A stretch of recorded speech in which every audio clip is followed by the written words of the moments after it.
Welcome to Real Judaism with Rabbi Klapper. Unfiltered wisdom for Jewish life. Okay, we are here on Daf Kuf Nun Vav, and we're talking about gaining clarity, gaining extreme clarity in our avodas Hashem and reaching kedusha. So here on Daf Kuf Nun Vav, Rav Pinkus brings another mashal to bring out this point of what does it mean to take a step up in your clarity of understanding kedusha, understanding what it means avodas Hashem. And bring an example, a mashal from a toy, from a drawing. Somebody draws a picture. And there are a lot of details in the pictures. You know, they have these things called like I Spy books, right? Where there's so many different things in it. Or where's Waldo, type of, am I dating myself by saying that? Right? So where's Shmolke? Yeah? With his very bright hat. Yeah? On Purim, obviously. Kigon Tmunah shel Reshus HaRabim Mimanoshim Harbe V'Chanuyas Mechoiniyos V'Oimrim L'Yeled B'Tzir Zeh Mistatrot Tmunah shel Maftechot. So in the example that he gives is there's this picture, and in the picture, it's a picture of the street, and there are tons of people in the street, and there are cars in the street, and you tell the child, hidden inside this picture are keys. There are keys hidden inside the picture. How many can you find? Can you find those keys in the picture?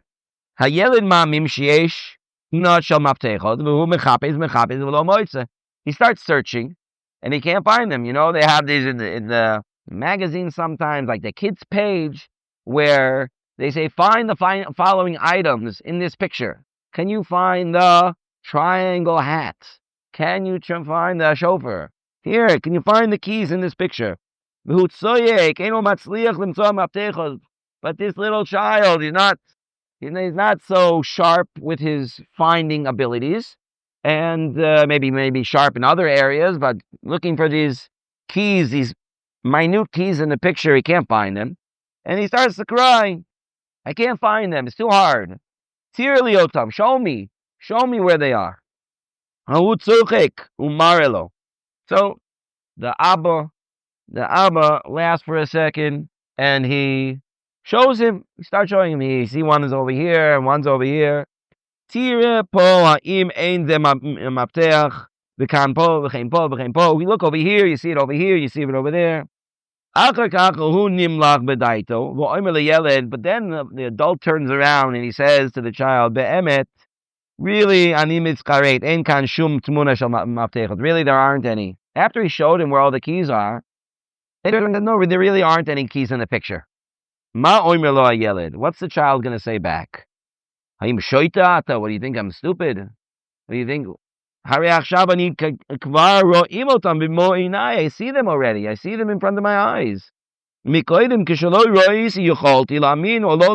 didn't see it in front of my eyes, I could believe you or not believe you that they were there. But now you showed me them. I see them. I don't need emunah anymore. I don't need to trust you to know that they're there. Ella al yediyah, I know that they're there. Shekvar boroli hadaber keshemesh b'tlarayim sharei keneged einai omedes hatmunot. Even if you're not looking at the picture right now, but I saw it already. I don't need to see it again. I know that they're there. I know that they exist. You can't fool me. If you try to tell me now, I was just joking. There aren't any keys in there. I know it's not true. Before you showed it to me, I had to trust you that it was there. But after I saw, I don't need to trust you anymore. I know myself. Herachnu b'mashalim, says the Rabbi Pinkus, why did I give so many of these mashalim? Lahavi dugmos le'inyanim shemitchila hayu b'bechinas emunah. So you can understand there's certain things that they start off as emunah. But when you start to really understand them, and it becomes more simple to you, or you actually grasp the clarity of these ideas, then it will be absolutely clear to you. Some things you need emunah. I need to believe, right? Emunah means I don't have that clarity. If you have the clarity, you don't need emunah. I know it's true. I know it's true. So I don't need to try. I don't need emunah. V'da she'etzem emunah l'dat sheyesh borei olam. The emunah, the belief that we have that there's a creator of the world. V'shaboy yisbaruch hu mitzius kayemes maisis. That HaKadosh Baruch Hu, and we know, we believe, we trust that HaKadosh Baruch Hu is the existence, is all of the existence of the world. Umamoshes v'chaya, and that He gives life to the whole world. Lo pachad mikol mitzius mukrat lanu. That's as simple as the fact that there's a table in front of me, that there's a shtender in front of me, that we're here in a beis medrash. It's just as simple. It's just as clear. Etzem hakara zu eino begeder emunah. If a person has that clarity, it's not called emunah anymore. Elazu yediyah peshutah hanirez ba'alil lekol misha eino suma gamor. You can see this just as much as you can see the stars in the sky. Just as much you can see the sun is shining and there are clouds. Just as much as that, you can see and know. Of course, there's Rabbanu Shalom. You would have to be completely blind to miss that. It doesn't take emunah anymore. That's clarity. That level of clarity is beyond emunah. I don't have to trust anybody. I know that it's absolutely true. That shiras ha'olam lahavboire rak cheresh gamur en hashemeya. The song of the world, like we know, Perek Shira, all the animals and the plant life and the whole world sings to Hashem, and you can hear it. Not that you can physically actually hear the words, but you look at the world and you see how amazing the world is. This is what Victor Miller Zatzal became famous for, showing how every aspect of the world was so chashuv, was so special, and it was so planned so perfectly. It just proves that there's Rabbeinu Shalom. It proves that Hashem planned every single aspect of the world, and that is the song of Hashem. The song praising Hashem in the world. Every single thing in the world is praising Hashem. Look how perfect you made me. Look how perfect you made this fruit. The perfect color that gives the person a taiva. He wants to eat it. Why did Hashem have to make bananas yellow? He didn't have to make bananas yellow. He didn't have to make oranges orange. He didn't have to make strawberries red. He didn't have to make lettuce green. Why did HaKadosh Baruch Hu make all these colors? He wanted to give a special aspect, uniqueness to each one. Every little thing. And a person just has to look at the world and see that. And it's clear. But it's only clear when you don't need to believe anymore. I know it's true. I know it's true. I don't have to believe. I don't need to believe. Somebody asked me one time, how come in like, let's say, a standard yeshiva, they don't give classes like they have in Esha Torah, like the discovery seminar, where they need to bring proofs for that the Torah is true.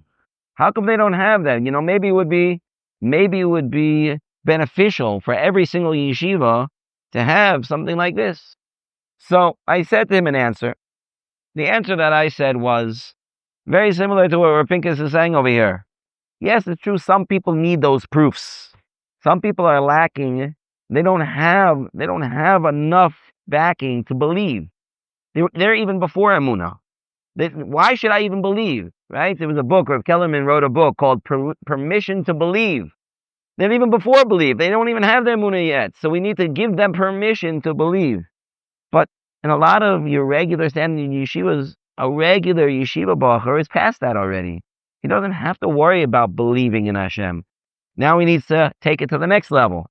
But belief in Hashem is not an issue. It's not an issue. Why not? Because that's in his blood. There's no havamim, there's no shaila. I don't have to give somebody a question. You don't have a question? I don't need to give you the question. I know that there's a Rabbeinu Shalom. I don't need a permission to believe. I don't even need to believe. I know with complete clarity. So that's why. Why do I need to introduce questions where it's not necessary? If somebody has a question, it's good to know the answer. Like the Mishnah in Albo says, Dama lahashiv la'apikoris. The person needs to know how to answer an apikoris, somebody who is challenging the Torah. But even somebody who's not challenging the Torah, somebody who just honestly doesn't really have enough belief, you have to know how to answer them. There should be a certain idea, right? Even Sanhedrin, in order to judge certain capital cases, they had to know what it was. They had to understand what the Avodah Zarah was. They had to understand what kind of black magic this was and how it works and how you do it in order so they can judge. Knowledge, you can know. I can know all the proofs, but do I need the proofs? Do I need them in order to believe or not? Not everybody does. And somebody who gets to the level where I see it clearly, I don't need a proof. I don't need a proof, right? It's kind of like a funny thing. And I think it's standard mostly in any non-third world country that there's something called a death certificate, right? You need to prove that you're dead. There needs to be a death certificate. It seems like to be like a funny thing. Why do you need to prove that you're dead, right? Isn't it clear that the person is dead? So, well, obviously not. What do you mean, obviously not? What does that mean? Well, it means that, not everybody was at the funeral, and not everybody came for the Shiva, and not everybody knew the mace, and not, and the guy's banker and the guy who working at the DMV, they don't know that the person died. So you need a proof that the person died. So you don't really need a proof that the person died. You don't need that. You need it for the people who don't know, who don't have the knowledge. People who have the knowledge don't need it. So that's what we're talking the same thing about HaKadosh Baruch Hu. Yeah, there might be proofs out there. Of course there are proofs out there. But just some people don't need it. I don't need that proof. It's clear as day. The people don't see Hashem. They don't hear Hashem. They don't see Hashem in their lives. It's because they haven't opened their eyes. Peshutah. Their eyes are not open. Sometimes our eyes are clouded by ideas that are given off in the secular world. And they've already become brainwashed by all the various different winds that flow through the world. Every generation, something else. This thing and that thing, right? It wasn't so long ago that people were enamored by communism. Communism became a huge thing. Wow. I don't really hear so much about communism anymore. Even if there are countries that are still communist countries, but it's not like a thing so much anymore. Or socialism, or Zionism, or you don't hear so much about pushing these things anymore. Why? Because those winds have passed. Now there's new winds that are flowing through. In every generation, there are other winds, and those things can blind a person. This is the right way. That's the right way. And because of that, a person can't see what's really there in front of them. Because they get caught up in the winds of the world. Somebody whose eyes are open, he can see it clear. He can see it clear. Open up your eyes, lift them up, look around you, and look inward. And see who created everything.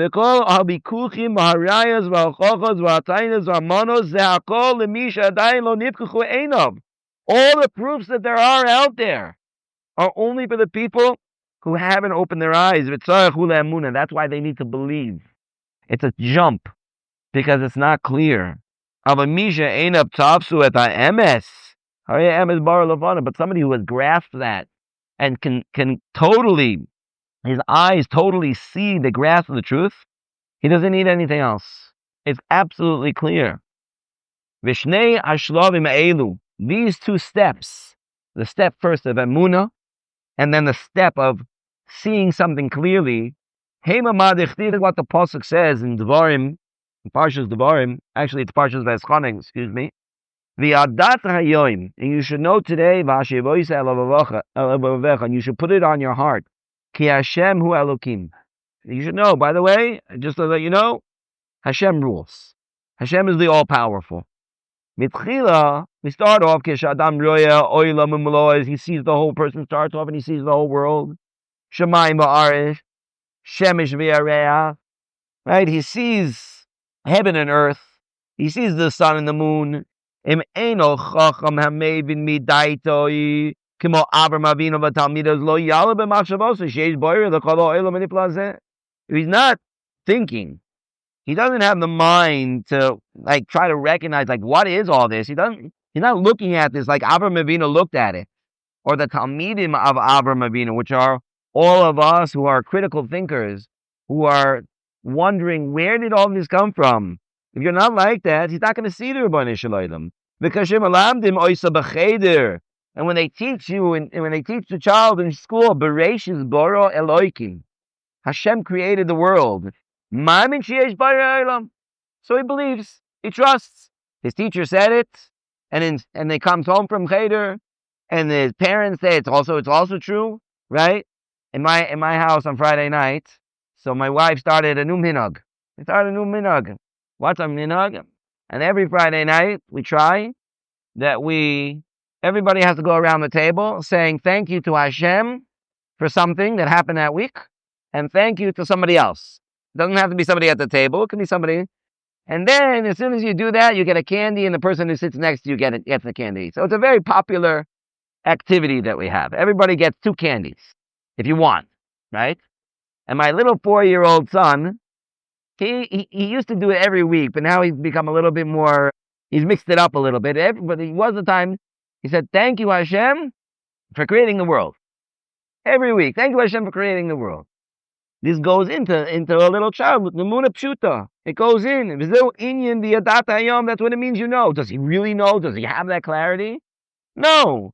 But that's what goes in, because that's what you're taught as a little child. Even if you don't have that clarity, because you're not old enough to have the clarity. But when you get a little bit older, and your eyes start to open, and you see, maybe not you can see how far it goes, that you can have complete clarity. Regardless, if you understand it by just looking at the world, looking at how amazing the world is, and the truth of the matter is, we can look at the opposite way also. You can believe in Hashem just by looking how crazy the world is. Such a crazy thing. I remember when I was in Koil in Yerushalayim, and there, it was in a yeshiva. There was a yeshiva and a koil together. And there was a bacher in a yeshiva from Switzerland. And he said that in Switzerland, it's very easy not to believe in God. The trains run on time. Everything is done bidiyuk, right? There's exactness to it. Everything makes sense. So it's very easy in Switzerland not to believe in God. Here in Eretz Yisrael, you can't be here not believing in Hashem. It just doesn't make any sense. Right? The budget over here is like 25% a miracle. So what like, look what's going on over here. Ad kedei kach, they're wondering how in the world did a rocket hit Ben Gurion Airport? They can't believe it. It's unbelievable. What do you mean? We have the perfect defense system. There is nothing that will ever hit us because we are perfect. How could it be that a rocket actually hits, or maybe it was right outside Ben Gurion Airport? How could that be? Wow. How do you explain it? I don't know. Maybe you're not perfect. No, couldn't be. It must be God. It must be God. Because we're perfect, obviously, right? We have the perfect army. We have the perfect defenses. It must be God. How do you explain all the craziness that's going in the world? It doesn't make any sense. How do the same people who are looking to defend every minority that there is in the universe, and at the same time, those are the same people who are praising murderers, people who are not even hiding that they're murderers. They're not even hiding it. They're proud of it. How do the two go together? You don't believe in God, so you can look at it the opposite way. Even you can look at, wow, look how amazing, what an amazing world HaKadosh Baruch Hu made. Look at the trees and the birds and even the human body. Or you can look at it the opposite way. How can it be the world is so crazy? How can it be? It doesn't make any sense. So a person can look at the world, you can gain that clarity. Om. Or we can look at it the opposite way. Look at our Messiah. Look what we got. We got the Torah from Har Sinai and the Messiah that's lasted till today. Talking about over 3,000 years. We're talking about how Klal Yisrael has survived with the Torah. It's an amazing thing. Hare Mavin ba'alil. You can see understand with absolute clarity. There has to be a creator. There has to be somebody who runs the world. That's what it means. The second part of the pasuk. You put it in your heart. First, you know because intellectually you figured it out. I have proofs. I know, right? But now, I really know. I don't need proofs. I don't need logic. I just know. Ume'ata mayim rabim lo yuchlu l'chabos et ha'ava v'neharot lo yishtafuah. Great waters will not be able to extinguish this love. Rivers won't be able to wipe it out. We know with absolute clarity that this is true. So these are the two levels of Shabbos. Betchila, knisas Shabbos, Shabbos melamedet ala emet shel yichud Hashem yisbarach. Maybe we can use this as an exercise. How can we bring this into our lives on Shabbos? The beginning of Shabbos. What should we be doing? Thinking about the emunah. What happened in the beginning of Shabbos? The beginning of Shabbos is the end of creation. Hashem stopped creation. Creation is over. Which means there had to have been a beginning. Which means there had to have been nothing here before. Which means the beginning of Shabbos teaches us the emes that HaKadosh Baruch Hu is the only true oneness in the world. That He is the creator of everything yesh me'ayin. That's from an intellectual level. V'az mikablim et advarim be'emunah. We can understand, we can believe it. Do we have? Yeah, we can bring proofs for it. We need the proofs. We need the permission to believe. But do we see it? You see it. This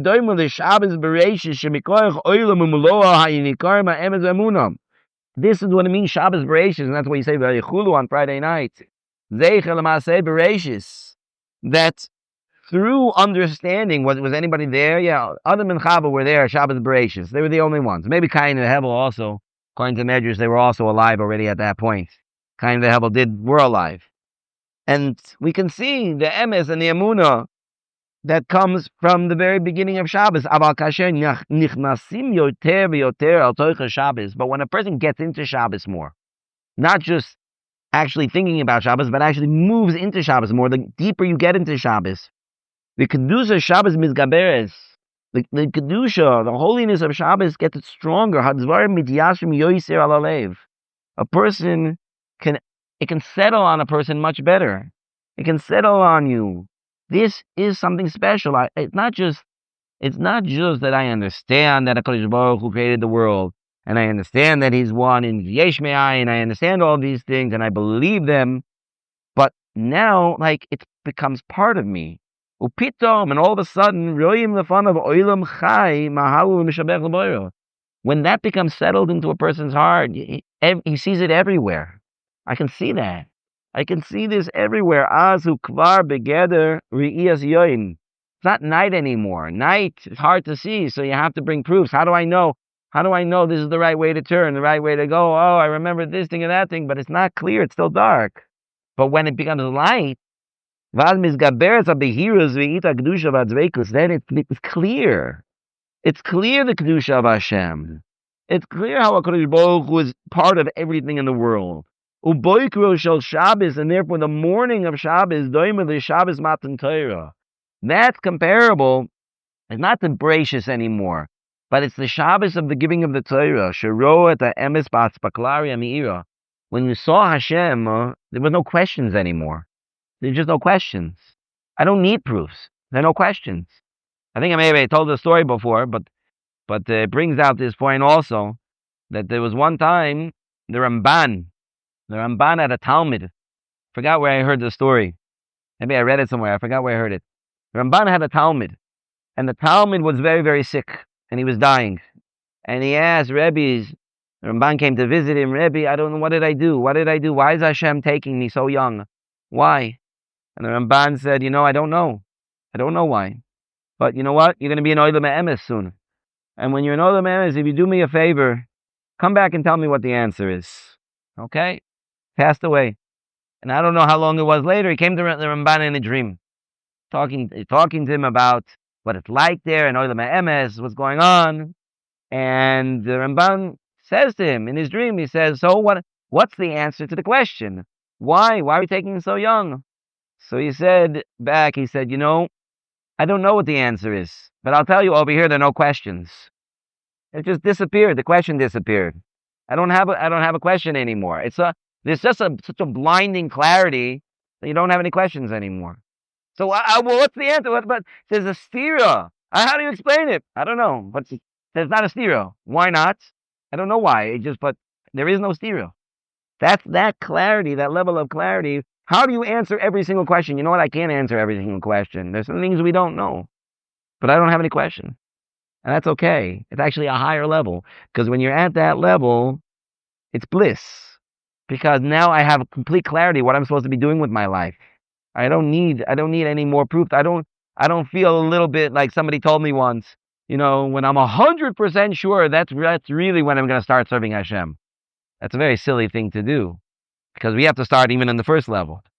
Obviously, everybody's looking to get to the second level, but if you don't start with the first level, you're never going to get to the second level. And that's what Shabbos is, the second level. When you really, really get into Shabbos, and obviously a very high level, but you really, really get into Shabbos, that's what you have. You have a complete clarity. We can understand, not just, I understand that HaKadosh Baruch Hu runs the world. I actually have no problem living that way, because it's just part of me. It's just absolute clarity. Okay, we'll stop over here.